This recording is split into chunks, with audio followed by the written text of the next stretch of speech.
Hi, guys. Welcome back to the Female Fitness Podcast. I'm your host, Danny, and in today's podcast, I'm going to talk all about fat loss. This is going to be a super helpful episode, whether you're a coach who supports clients with their body composition goals or wants to better support your clients with losing body fat, but also whilst actually improving their health and quality of life rather than sacrificing things like their relationship with food and body image just to pursue a body composition goal.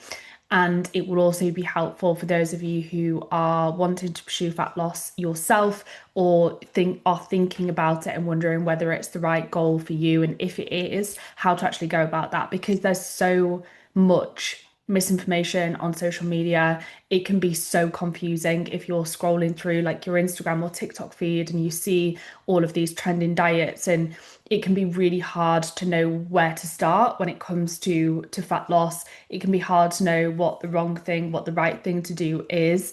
And it can be quite scary because if you jump into the wrong thing, obviously you're wasting so much time, energy, and effort, and also sometimes investment as well.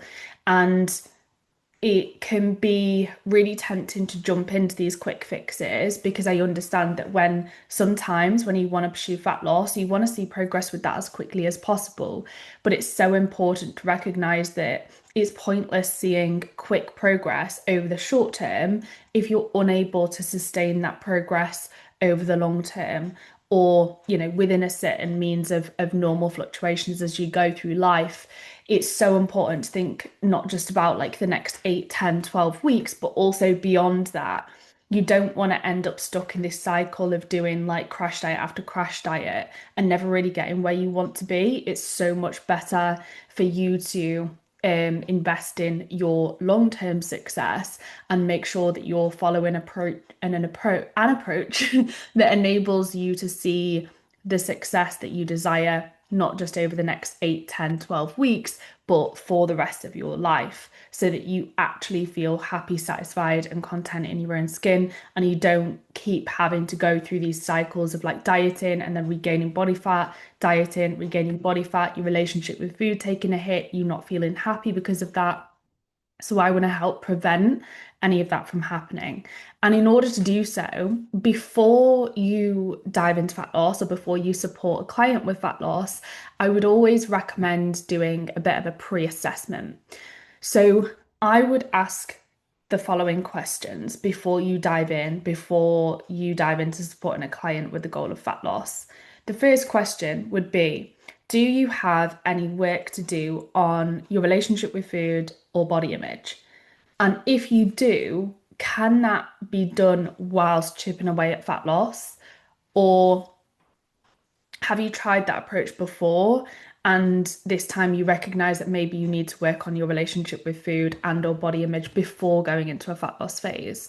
It is absolutely possible to improve your relationship with food and or body image whilst pursuing fat loss at the same time, but you have to be really careful with the approach that you take, and you have to make sure that you're not just diving into fat loss and neglecting your relationship with food and body image. You need to make sure that you're actually doing the work on those things whilst taking a really sensible approach with fat loss. And it can really help to have the guidance of a coach if you're going through that.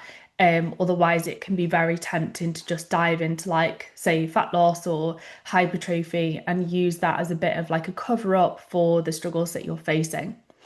Another question I would ask is, have you been leaner before, but still not felt completely happy and satisfied in your own skin? Because if that is the case, it's a really good sign that there's work to be done on your body image as well as just changing your body composition. So I would think back to, have you done like a fat loss phase before, or even a photo shoot prep or a competition prep where you've gotten leaner and you've still not, when you think back to the reality of your situation, you've still not actually felt happy in your own skin. You've still been picking yourself apart. You've still been really criticizing of your own self. You have still felt insecure when showing up for social occasions, things like that. Maybe you've even avoided occasions because you're not confident in your own skin. These are all signs that you have work to do on your body image rather than just changing the way that you look externally. So I would highly encourage you, if you have been in that situation, to consider the fact that you've got some work to do on your body image as well as just pursuing fat loss. And as I mentioned on the first point, that can be done simultaneously, but you have to take a really careful approach. Sometimes for some people, they may have to work on their body image and relationship with food before going into fat loss to make sure that the fat loss phase is successful, and to make sure that it's not only successful during the phase itself, but they're able to transition into maintenance well after the fat loss phase and live their life and actually maintain a body composition that they're happy with rather than experiencing weight regain. The next question that I would ask is, do you have any health concerns, or does your client have any health concerns, such as amenorrhea, which may mean that fat loss isn't the right goal for you? Because if you do have irregular or absent cycles, for example, going into an energy deficit is only going to make your situation worse and increase the likelihood of long-term negative consequences that come as a result of poor hormone health, such as infertility, bone issues, issues with your digestion, even potentially heart issues as you age, an increased likelihood of early menopause, which obviously we don't want any of these things. So if you do have irregular or absent cycles, it's really important that that is your priority, that you don't go into a fat loss phase. So that is something I would always be aware of. And alongside that as well, I would be aware of the fact that if you are on hormonal birth control, it may actually mask irregular or absent cycles. So that is a consideration I would always take into account.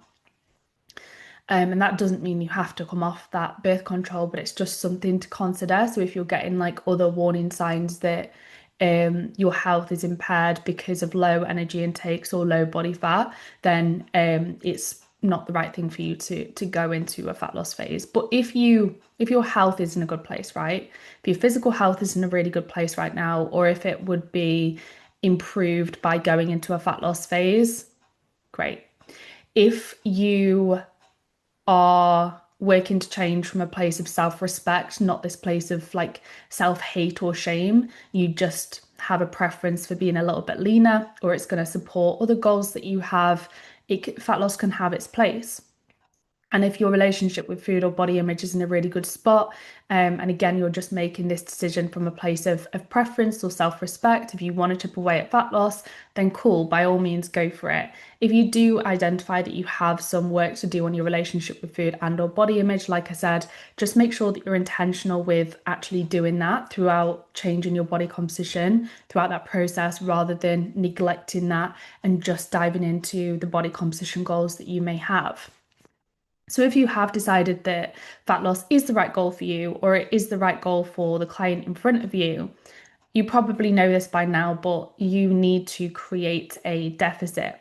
And you can do this through reducing your intake, increasing your activity levels, or usually a combination of both. Usually we want to do a combination of both so that we don't have to drive activity levels up excessively, or we don't have to drive our food down excessively. So a combination of both is usually the easiest way to achieve a deficit consistently. And the word consistently is really fundamental in this. We don't want to, in any situation, we don't really want to be seeing huge fluctuations in our intake. It's not the best place to be. We would be much better off having a more consistent intake and consistently creating a deficit, rather than being in a surplus one day and a massive deficit the next, at maintenance the next, and a massive deficit the next. It's not going to help us manage hunger. It's not going to help us feel good. It's not going to help us live our best lives. It's not going to help us perform and recover well. So we ideally want to create a nice steady intake, whatever our goals may be, really. And obviously fluctuations within a certain range are normal. It's normal for our intake to fluctuate throughout our lives, but we don't want to see these aggressive fluctuations up and down, because that's not going to result in us feeling good. Our bodies aren't going to function their best. And so we want to create that consistency. When it comes to creating deficit, rather than jumping to more extreme measures, I would think about whether there's any behaviors that you need to tackle that are resulting in you either not moving enough or eating in excess. So, as an example, are you or is your client struggling with any comfort eating or mindless snacking? Because if so, that is a really good place to start. Instead of just being like, right, here's calorie targets, here's activity targets, what it can be really helpful to do is actually tackle the behaviors that the individual is struggling with head on, because not only is that going to create a deficit here and now, but it's also going to contribute to their ability to achieve long-term success with their goals and live a better quality of life and feel good in their own skin year round. Because we all know that when we engage in eating in excess, eating for comfort, mindless snacking, that's not something that makes us feel good. So if we can tackle these behaviors, amazing. It will help us, as I mentioned, achieve fat loss in the short term, but also it will help us with that long-term success throughout the rest of our lives. So I would always make that a priority before you just dive into setting yourself calorie targets and activity targets. Think about, okay, over the last week, are there any behaviors that I've engaged in that it would help me to tackle? Am I eating for comfort regularly? Am I eating mindlessly throughout the day, snacking? If so, why am I doing that? If, for example, you're always turning to food for comfort, could you find other ways of seeking comfort in your life? If you're eating because you're bored all the time, can you actually learn to sit with that boredom? Or can you do something else to make your life more engaging and joyful so that you no longer turn to food for comfort? If you're mindlessly snacking throughout the day, is that actually because your meals aren't satisfying enough? If that's the case, can you make a conscious effort to make them a bit more satisfying, a bit more balanced, and maybe even a little bit bigger to prevent that mindless snacking? Because even if you make those main meals bigger, if you prevent the mindless snacking, you're probably going to eat less over the course of the day. And you're also going to feel better and your digestion is going to improve. So I would always tackle these behaviors first, see what happens as a result of that, and then think about, okay, from here, am I in a deficit already? If so, continue to crack on, keep going with tackling those behaviors. If you get to a bit of like a sticking point, then maybe you might introduce a tool like tracking to be a little bit more accurate with creating a deficit. You might introduce specific activity targets, maybe a little bit of cardio, that type of thing. But I'm going to come on to that a little bit further into the podcast. But always, I would always say tackle the behaviors first, because behavior change is the absolute key to long-term success rather than just mindly assigning yourself numbers or assigning your clients numbers. And this is what I will say on this point is that this is where long-term progression is sometimes easier in theory than in practice. And it's one of the reasons why it can be so helpful to have a coach, because obviously assigning yourself numbers or assigning your clients numbers is so much easier. But the downfall is that, yes, it's easier in the short term, but the client is then probably in a lot of circumstances going to struggle long term because they've not addressed those behaviors. They've not worked on actual behavior change and creating new, more helpful habits. They've just blindly assigned targets in the form of numbers.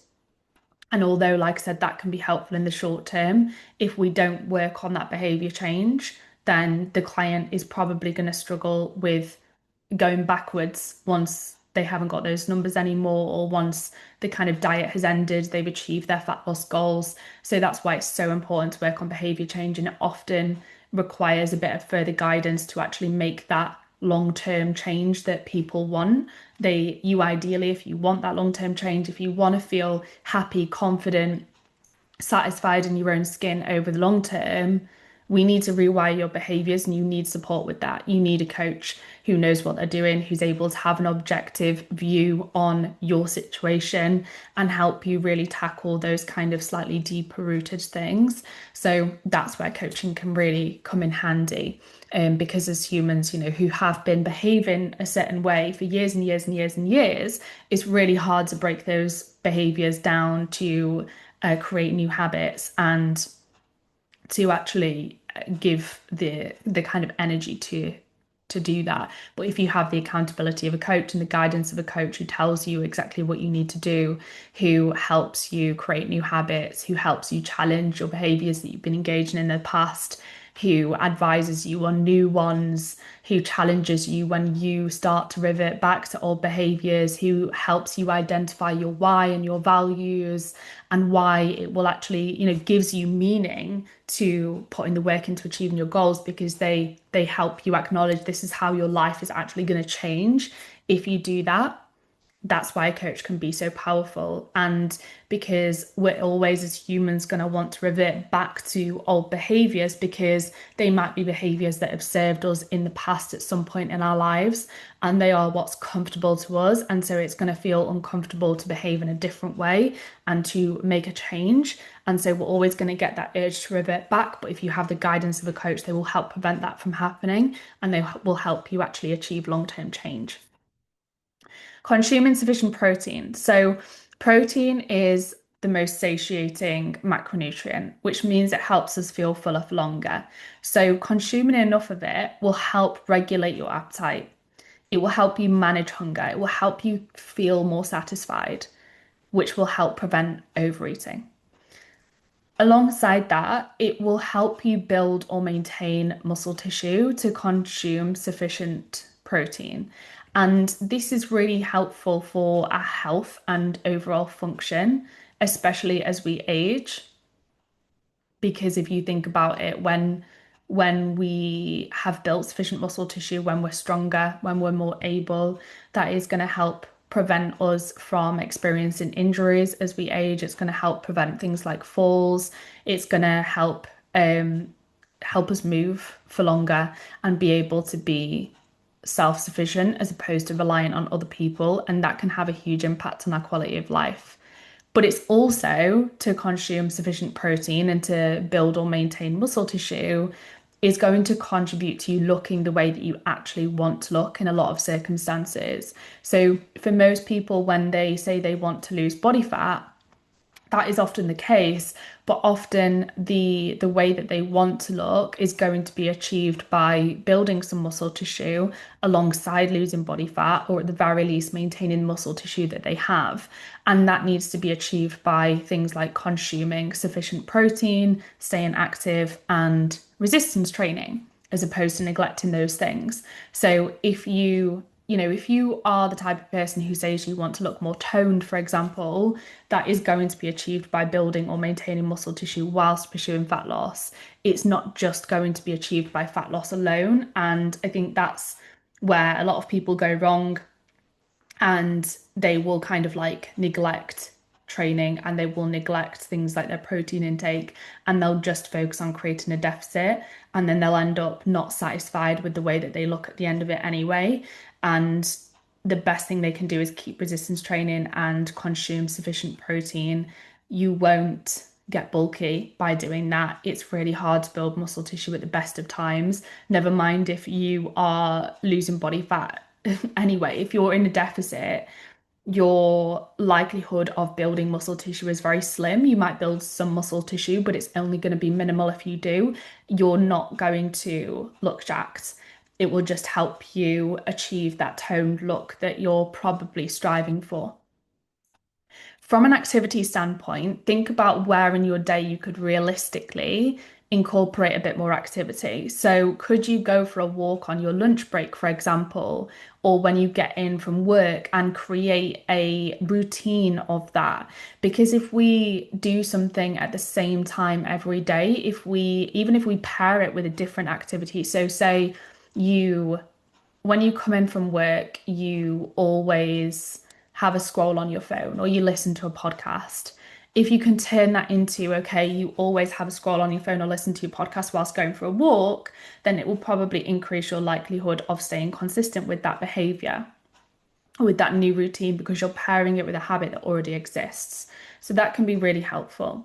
But secondly to that, just planning it at a time in your day, planning it in advance is going to help you stay more consistent with it, first of all, rather than just being like, I'll go for a walk when I can. So I would always plan that in, but planning it at a time where you know you're always going to be able to be consistent with it, where it's realistic rather than too much of a stretch, is also going to help you stay consistent with that behavior. So, for example, on your lunch break, you know it's going to be the same time every day.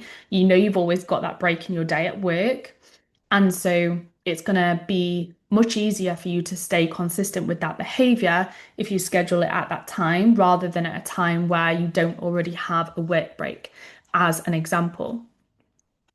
And activity, I think an important thing to bear in mind about it is that like it doesn't have to be steps. It doesn't have to be a walk outside in your traditional way. And activity and exercise doesn't always have to be the gym either. The gym is obviously important. It's important that we resistance train, as I mentioned previously. But think about how you can stay active outside of that. You could even make activity social, such as going for a walk with a friend or taking up a new hobby like a sport.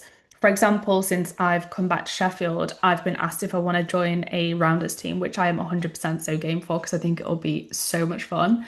And that is an example of activity that you can engage in, that is social, that is laugh, and that doesn't feel monotonous. So try and think outside of the box with it, make it as enjoyable as possible, and you'll be more likely to stay consistent with that and therefore achieve long-term success with your fat loss goals.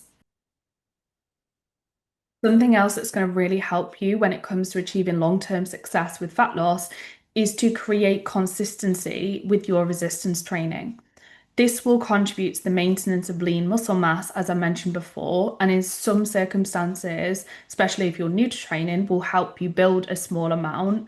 And as mentioned before, this is beneficial for our health and function, but it will also, in a lot of circumstances, help you achieve the body composition that you're actually striving for, as well as it feeling really good to be strong. It's empowering. It makes you feel more capable as you go through life. It's crazy, but feeling strong in the gym can really transfer over to other areas of your life, meaning that you feel more confident, you carry yourself better, you feel stronger and more capable, maybe in work, maybe in your personal life and relationships. So consistency with resistance training is beneficial in so many ways, and making it again a kind of routine part of your life, which you do maybe, I don't know, say it's 3 times a week you go to the gym, keeping it roughly on the same days each week at a similar time can help you stay consistent with that behavior because it becomes a part of your schedule as opposed to it always being a conscious decision to go and always being a decision like, do I go, do I not? No, it becomes a part of your schedule. It becomes a commitment, just like work does. And that will feel hard at first. It will feel forced at first. But once you have been consistent with that over a decent period of time, it will almost become like second nature because it's a part of your schedule. So create consistency with your resistance training. Do it similar days each week where possible, the same days each week where possible at a similar time. Obviously, if you've got more time at the weekend, feel free to be flexible with the time that you train or whatever. But especially on your working days, I would always recommend scheduling it into your diary to help you stay consistent with it because it is something that will genuinely change the game for you in so many different ways when it comes to your body composition goals, but also the way that you feel and the way that you perform and function for the rest of the day, such as in work, because you've served yourself first. And as I mentioned at the start of today's podcast, there is so much confusing information on social media about fat loss. And there are so many different diets that you could engage in, techniques that people are banging on about. People talk about like balancing their hormones through the diet and all sorts. Drown out the noise. The most important thing for you to do if your goal is fat loss is just to create a consistent calorie deficit. Don't believe any of the hacks or trends that you see online because that kind of content is all produced to either make money or for engagement. It's not done with your best interest. And there is great content on social media. There really is. There are some incredible coaches out there. There are some incredible educators out there doing great things. But anyone who talks about like hacks or quick fixes or extreme diets, run a mile, because the way that you're going to succeed with your goals and see long-term success with that is through consistently changing your behaviors on a daily or a weekly basis.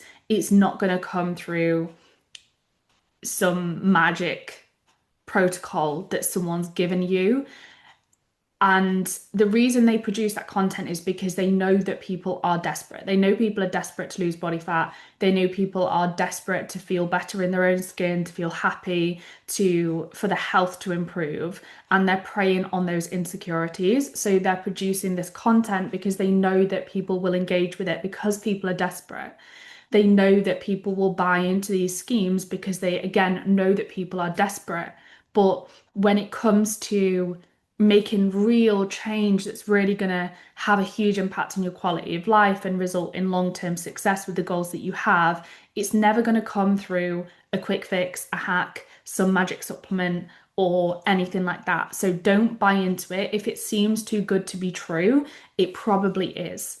These people are trying to reinvent the wheel and, as I mentioned, prey on your insecurity. So don't believe in it.